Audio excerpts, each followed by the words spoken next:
भारती नाम की एक महिला जिन्होंने विश्व विजेता शंकराचार्य को पराजित कर लिया था, उस समय यह अपने आप में ही बहुत बड़ी बात थी।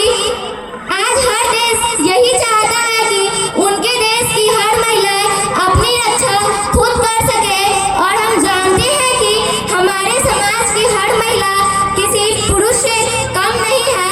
अगर बात शिक्षा की करें तो हमारे भारत में ही हर एग्जाम और कंपटीशन में अधिकांश महिलाएं टॉप करती है। लेकिन हमारे समाज का एक दुर्भाग्य है कि आज भी कुछ ऐसे लोग हैं जो नारी को एक बोझ समझते हैं।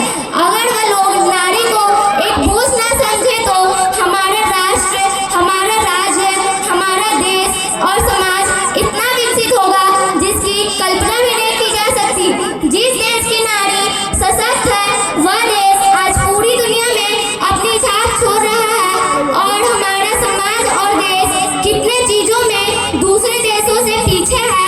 इसका मुख्य कारण नारी सशक्तिकरण है।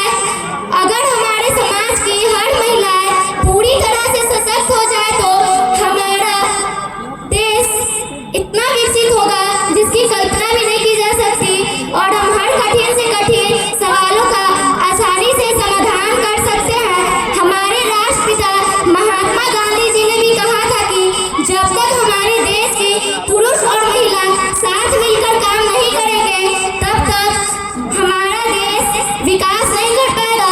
और गांधी जी की यह बात आज भी सच साबित हो रही है। महिला सशक्तिकरण के लिए यह बहुत जरूरी है कि नारी को शिक्षा देना।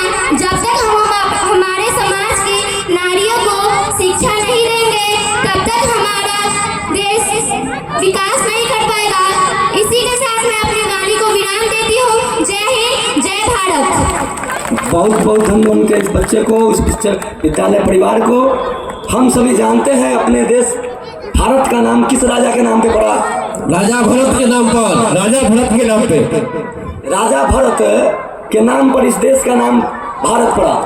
और भारत के अंदर रहने वाले हम सभी भारतीय कभी नहीं कहते भारत पिता की जय, हम सभी क्या कहते हैं? भारत माता की जय।